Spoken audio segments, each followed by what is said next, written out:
আসসালামু আলাইকুম। সবাইকে স্বাগত বাংলা টিভির প্রাইম নিউজে। আপনাদের সাথে আছি আমি নিয়ামতুল্লাহ সিরাজি। শুরুতেই থাকছে এসএনএস হোমলোন সংবাদ শিরোনাম। যুক্তরাষ্ট্রে ভয়াবহ শীতঝড়, তুষারপাত ও বরফ বৃষ্টিতে বিদ্যুৎ বিভ্রাট, স্কুল কলেজ বন্ধ, মৃত্যু অন্তত 11 জনের। ট্রাম্প আবার চেষ্টা করছেন আমেরিকানসের খরচ ও অর্থনীতি নিয়ন্ত্রণের বার্তা পুনঃস্থাপনে। যুক্তরাষ্ট্র বাংলাদেশিদের জন্য 3 মাসের সিঙ্গেল এন্ট্রি ভিসা দেবে ভিসা বন্ড প্রোগ্রামে। 1 লাখেরও বেশি অভিবাসীকে ইউরোপ ছাড়ার নোটিশ, ফ্রান্স ও জার্মানি শীর্ষে। এতক্ষণ শুনছিলেন শিরোনাম, এবার ফিরছি বিস্তারিত সংবাদে। যুক্তরাষ্ট্রে ভয়াবহ শীতকালীন ঝড় ও বরফ বৃষ্টিতে অর্ধেকের বেশি অঞ্চল অচল। টেক্সাস থেকে নিউ ইংল্যান্ড পর্যন্ত তুষারপাত, বিদ্যুৎ বিভ্রাট ও ফ্লাইট বাতিলের মধ্যে অন্তত 11 জনের মৃত্যু ঘটেছে। 21টি রাজ্যে জরুরি অবস্থা ঘোষণা, স্কুল কলেজ ও লাইব্রেরি বন্ধ। গত কয়েক দশকের মধ্যে যুক্তরাষ্ট্র অন্যতম ভয়াবহ শীতকালীন ঝড় এবং ক্যাটাস্ট্রফিক আইন স্ট্রমে দেশটির অর্ধেকের বেশি অঞ্চল কার্যত অচল হয়ে পড়েছে। টেক্সাস থেকে উত্তর পূর্বাঞ্চলীয় নিউ ইংল্যান্ড পর্যন্ত প্রায় 2000 মাইল এলাকায় তুষারপাত ও বরফ বৃষ্টি জনজীবন বিপর্যস্ত করেছে।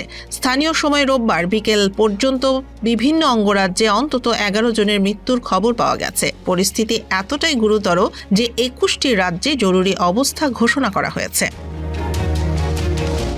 আবহাওয়াবিদরা জানিয়েছেন এই ঝড়টি ব্যতিক্রমী ধর্মী ও অত্যন্ত ঝুঁকিপূর্ণ। ওয়েস্ট ভার্জিনিয়ার ডেভিসে প্রায় 16.6 ইঞ্চি তুষার জমেছে। পেনসিলভেনিয়ার পিটসবুর্গে 16 বছরের মধ্যে সর্বোচ্চ 9.8 ইঞ্চি এবং নিউ ইয়র্ক সিটির সেন্ট্রাল পার্কে 8.8 ইঞ্চি তুষারপাত রেকর্ড করা হয়েছে।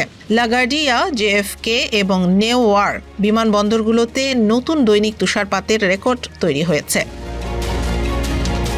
ঝড়ের কারণে যোগাযোগ ব্যবস্থা ভেঙে পড়েছে। শুক্রবার থেকে যুক্তরাষ্ট্র জুড়ে 32,200টির বেশি ফ্লাইট ব্যাহত হয়েছে, যার মধ্যে 18,000 বাতিল হয়েছে। নিউ ইয়র্ক, নিউ জার্সি ও কানেকটিকাট সহ অনেক স্কুল ও বিশ্ববিদ্যালয় বন্ধ রাখা হয়েছে। বিদ্যুৎ বিভ্রাট সবচেয়ে বড় সমস্যা হয়ে দাঁড়িয়েছে। 10টি রাজ্যে প্রায় 10,45,000 গ্রাহক বিদ্যুৎহীন। বিশেষ করে টেনেসি, মিসিসিপি ও লুইজিয়ানায় পরিস্থিতি গুরুতর।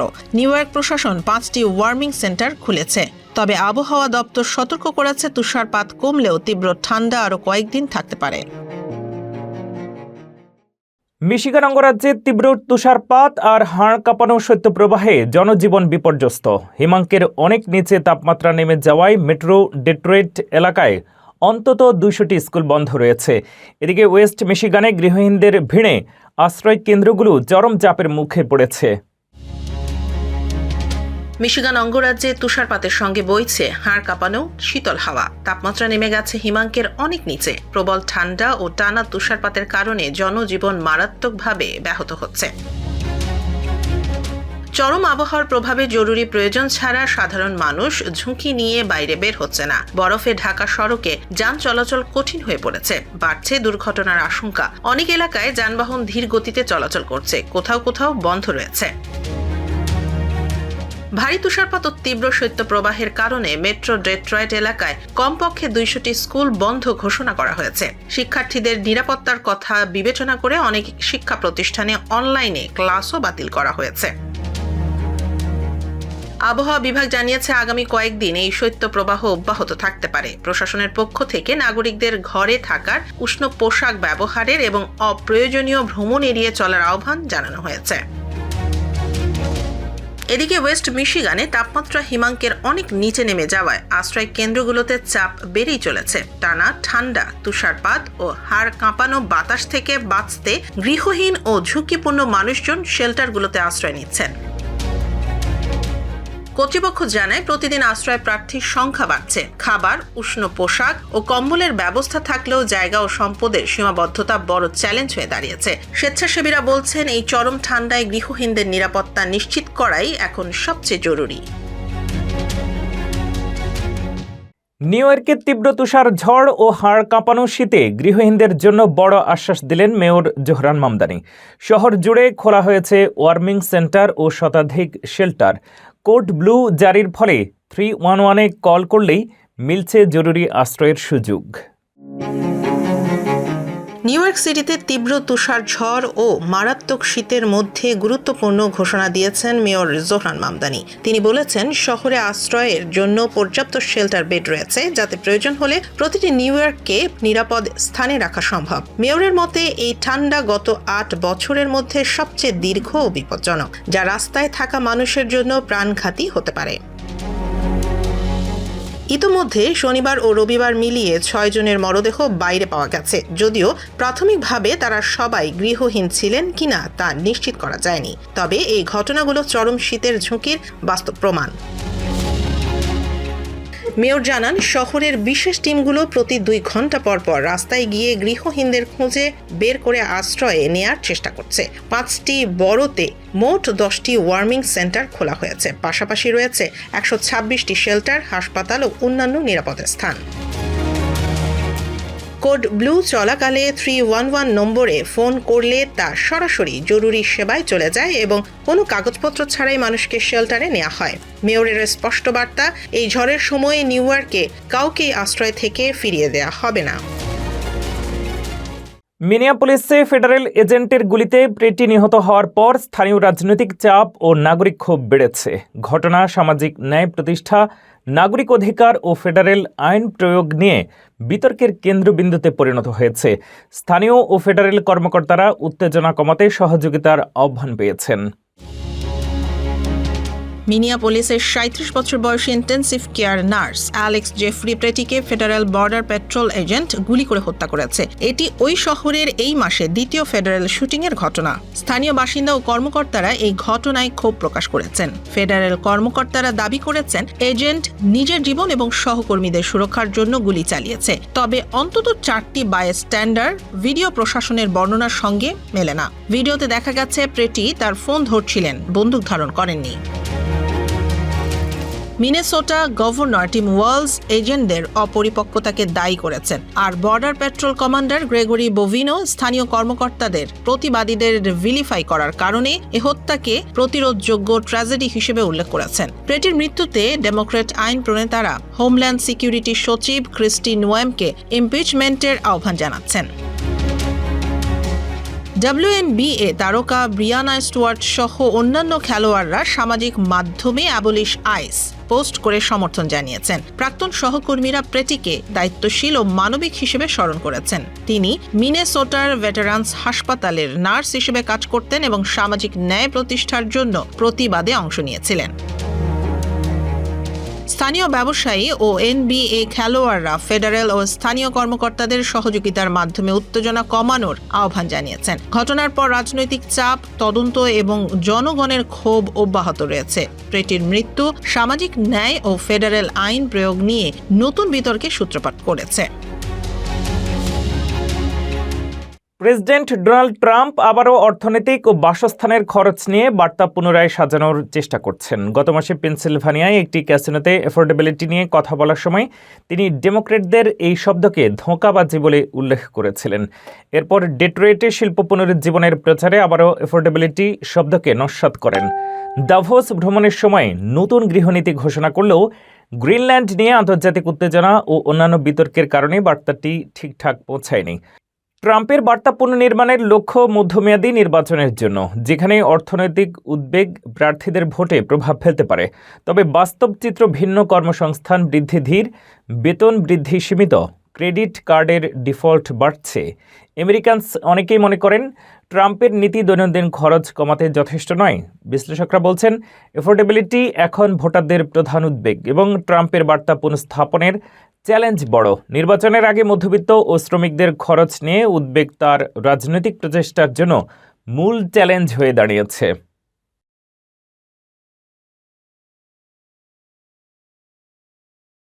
যুক্তরাষ্ট্র বাংলাদেশিদের জন্য 3 মাস মেয়াদি একবার প্রবেশযোগ্য সিঙ্গেল এন্ট্রি ভিসা দেবে। ভিসা বন্ড প্রোগ্রামের আওতায় সর্বোচ্চ $15,000 জামানত দিতে হতে পারে। নির্দিষ্ট বিমানবন্দর ব্যবহার বাধ্যতামূলক। বিস্তারিত জানুন রিপোর্টে। যুক্তরাষ্ট্র বাংলাদেশিদের জন্য সর্বোচ্চ 3 মাস মেয়াদী একবার প্রবেশযোগ্য সিঙ্গেল এন্ট্রি ভিসা দেওয়ার সিদ্ধান্ত নিয়েছে। ঢাকাস্থ মার্কিন দূতাবাস জানায় এই ভিসা বন্ড পাইলট প্রোগ্রামের আওতায় দেয়া হবে। এর আগে 75টি দেশের নাগরিকদের জন্য অভিবাসন ভিসা স্থগিত করা হয়েছিল এবং বাংলাদেশেও এই তালিকায় অন্তর্ভুক্ত হয়েছে। অভিযোগপ্রাপ্ত আবেদনকারীরা ভিসা অনুমোদনের পর 30 দিনের মধ্যে নির্ধারিত জামানত বা বন্ড জমা দিতে হবে। বন্ড পরিশোধের জন্য কনসুলার কর্মকর্তা pay.gov এর লিংক সরবরাহ করবেন। নির্ধারিত সময়ের মধ্যে দেশে ফিরে আসলে জমাকৃত অর্থ ফেরত দেওয়া হবে। তবে যুক্তরাষ্ট্রে কোনো ধরনের কাজ করা বা সময় মতো দেশে না ফেরা হলে বন্ড বাতিল হবে। বাংলাদেশিরা সর্বোচ্চ $15,000 পর্যন্ত বন্ড দিতে হতে পারে। প্রবেশের ক্ষেত্রে 3টি বিমানবন্দর ব্যবহার বাধ্যতামূলক: Boston Logan, John F Kennedy ও ওয়াশিংটন ডুলস। এই পাইলট প্রোগ্রামের মূল উদ্দেশ্য হল যারা ভিসার মেয়াদ শেষ হওয়ার পর ওভার স্টে করেন তাদের নিরুৎসাহিত করা। বিশেষজ্ঞদের মতে নতুন নিয়মের ফলে বাংলাদেশিদের ভিসা প্রক্রিয়া আরও ব্যয়বহুল ও জটিল হয়ে উঠবে। নিউ ইয়র্ক, সিলিকন ভ্যালি কিংবা বিশ্ববিদ্যালয়, বিশ্বজুড়ে কোটি কোটি মানুষ এখনও আমেরিকার ড্রিমের মোহে আকৃষ্ট। মার্কিন ভিসা নীতি ও ডিপোর্টেশনের বিতর্ক থাকলেও তথ্য বলে যোগ্য ও নিয়মিত প্রার্থীদের জন্য দরজা বন্ধ নয়। দক্ষতা ও মেধা থাকলে শিক্ষার্থী ও পেশাজীবীরা সহজেই আমেরিকায় সুযোগ পেতে পারেন। নিউ ইয়র্কের টাইমস স্কোয়ারের ঝলমলে আলো, ম্যানহাটনের আকাশচুম্বী দালান কিংবা সিলিকন ভ্যালির প্রযুক্তি সাম্রাজ্য, আমেরিকা আজও কোটি কোটি মানুষের স্বপ্নের দেশ। ল্যাটিন আমেরিকার দুর্গম গ্রাম থেকে শুরু করে দক্ষিণ এশিয়ার জনাকীর্ণ শহর, এমনকি পূর্ব ইউরোপের সংঘাতপূর্ণ অঞ্চলের মানুষও আমেরিকান ড্রিম এর মোহে আচ্ছন্ন। এই স্বপ্ন কেবল অর্থ বা স্থান ভ্রমণের নয়, এটি স্বাধীনতা, সমতা এবং উন্নত জীবনের প্রতীক। সাম্প্রতিক সময়ে ভিসা নীতি ও চার্টার্ড ফ্লাইটে ফেরত পাঠানোর ঘটনায় মানুষ আতঙ্কিত। তবে গুরুত্বপূর্ণ বিষয় হল সাধারণ শিক্ষার্থী বা পেশাজীবীর ক্ষেত্রে এই নীতির প্রভাব নেই। মার্কিন কনসুলাররা ভিসা আবেদন পর্যালোচনা করেন যোগ্যতা, অর্থনৈতিক সক্ষমতা এবং দেশে ফিরে আসার নিশ্চয়তা অনুযায়ী। রাজনৈতিক কারণে আরোপিত ভিসা নিষেধাজ্ঞা শুধুমাত্র সরকারি কর্মকর্তা বা মানবাধিকার লঙ্ঘনের সঙ্গে জড়িতদের সঙ্গে প্রযোজ্য। অন্যদিকে বৈধ ভিসা ও শিক্ষাগত সুযোগের অব্যাহত আইআইই এর ওপেন ডোরস 2025 রিপোর্ট অনুযায়ী 2024-25 একাডেমিক বছরে বাংলাদেশি শিক্ষার্থীর সংখ্যা প্রায় 15,357। হার্ভার্ড, এমআইটি, স্ট্যানফোর্ড এবং অন্যান্য বিশ্ববিদ্যালয়ে আন্তর্জাতিক শিক্ষার্থী এখন রেকর্ডে। সিলিকন ভ্যালি, ওয়াল স্ট্রিট এবং প্রযুক্তি খাতে দক্ষ অভিবাসীরা গুরুত্বপূর্ণ ভূমিকা রাখছেন। তাই ভিসা নীতি বা কড়াকড়িকে ভয় হিসেবে দেখার নয়, বরং এটি আইন ও নিয়মিত প্রক্রিয়ার অংশ। যোগ্যতা ও দক্ষতা থাকলে আমেরিকায় শিক্ষা, গবেষণা বা কর্মসংস্থানের সুযোগ এখনও উন্মুক্ত।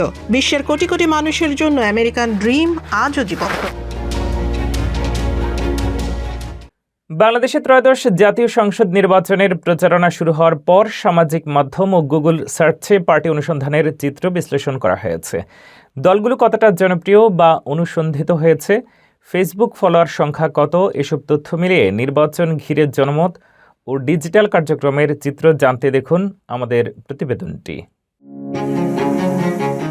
আগামী 12 ফেব্রুয়ারি অনুষ্ঠিত হতে যাচ্ছে ত্রয়োদশ জাতীয় সংসদ নির্বাচন। গত 22 জানুয়ারি থেকে শুরু হয়েছে নির্বাচনী প্রচারণা। এ সময় নেটিজেনরা গুগল সার্চের মাধ্যমে বিভিন্ন দলের তথ্য খোঁজ করছেন। গুগল ট্রেন্ডসের হিসাব অনুযায়ী 4টি প্রধান রাজনৈতিক দলের মধ্যে বাংলাদেশ জাতীয়তাবাদী দল বিএনপির শীর্ষে রয়েছে। বিএনপির গুগল অনুসন্ধানের অ্যাভারেজ ইন্টারেস্ট 67%। এরই মধ্যে বাংলাদেশ জামায়াতে ইসলামী 45% অনুসন্ধান নিয়ে দ্বিতীয় স্থানে অবস্থান করছে। তৃতীয় স্থানে রয়েছে জাতীয় নাগরিক পার্টি 11% এবং চতুর্থ অবস্থানে ইসলামী আন্দোলন বাংলাদেশ 4% অনুসন্ধান নিয়ে। সামাজিক মাধ্যমেও বিএনপি এগিয়ে রয়েছে। দলের অফিসিয়াল ফেসবুক পেজে রয়েছে প্রায় 4.73 মিলিয়ন ফলোয়ার, যা জামায়াতের 3 মিলিয়নের তুলনায় অনেক বেশি। এনসিপি এবং ইসলামী আন্দোলনের ফলোয়ার যথাক্রমে 1.4 মিলিয়ন এবং 1.6 মিলিয়ন। এই তথ্য দেখাচ্ছে নির্বাচনী প্রচারণার প্রথম কয়েকদিনে গুগল সার্চ এবং সোশ্যাল মিডিয়াতে বিএনপির প্রভাব সবচেয়ে বেশি। নির্বাচন ঘিরে অনলাইন এবং অফলাইন প্রচারণা দুটোই এখন তীব্র। সাধারণ ভোটাররা গুগল সার্চের মাধ্যমে দলের প্রার্থী ও প্রোগ্রামের তথ্য যাচাই করছেন। আগামী দিনে এই অনলাইন কার্যক্রম নির্বাচনের ফলাফলের ওপর প্রভাব ফেলতে পারে। ইইউ বিভিন্ন দেশ থেকে 2025 সালের শেষ 3 মাসে 1,15,000 অভিবাসীকে দেশ ছাড়ার নির্দেশ দিয়েছে। ফ্রান্স ও জার্মানিতে সবচেয়ে বেশি আদেশ। আলজেরিয়া, মরক্কো ও তুরস্কের নাগরিকরা সবচেয়ে বেশি প্রভাবিত। বিস্তারিত জানুন ফারজানা আফরোজের রিপোর্টে। ইউরোপীয় ইউনিয়নের বিভিন্ন দেশ থেকে 2025 সালের শেষ 3 মাসে 1,15,440 জন অভিবাসীকে দেশের বাইরে যাওয়ার নির্দেশ দেওয়া হয়েছে। এটি 2024 সালের একই সময়ের তুলনায় প্রায় 2.7% বেশি। ইউরোপীয় কমিশনের পরিসংখ্যান দপ্তর ইউরোস্ট্যাটের সর্বশেষ প্রতিবেদনে এই তথ্য প্রকাশ করা হয়েছে। ইইউভুক্ত দেশগুলোতে অনিয়মিত অবস্থানের কারণে এই অভিবাসীদের বিরুদ্ধে দেশ ছাড়ার বাধ্যবাধকতা জারি করা হয়েছে। জাতীয়তা অনুযায়ী বিশ্লেষণে দেখা গেছে সবচেয়ে বেশি আদেশ পেয়েছেন আলজেরিয়ার নাগরিকরা। গত 3 মাসে 12,325 জন আলজেরিয়াকে ইউরোপের যে দেশে তারা বসবাস করছেন সেই দেশ ছাড়ার নির্দেশ দেওয়া হয়েছে। এরপর অবস্থান করেছেন মরক্কো এবং তুরস্কের নাগরিকরা। দেশভিত্তিকভাবে দেখা যায় ফ্রান্স সবচেয়ে বেশি দেশ ছাড়ার আদেশ দিয়েছে, মোট 33,760 জনের বিরুদ্ধে। দ্বিতীয় স্থানে রয়েছে জার্মানি, যেখানে 12,500টি আদেশ জারি করা হয়েছে। গ্রিসে এই সংখ্যা দাঁড়িয়েছে 10,100। ইউরোস্ট্যাটের প্রতিবেদনে দেখা গেছে এই নির্দেশগুলি মূলত অনিয়মিত অবস্থানের কারণে জারি করা হয়েছে। ইইউ দেশগুলো অভিবাসীদের নিয়ন্ত্রণ ও সংরক্ষণে এই ধরনের পদক্ষেপ গ্রহণ করছে। বিষয়টি অভিবাসী নীতির ওপর আন্তর্জাতিক মনোযোগ এবং মানবাধিকার সংক্রান্ত বিতর্ক সৃষ্টি করেছে। শেষ করছি বিনোদনের সংবাদ দিয়ে।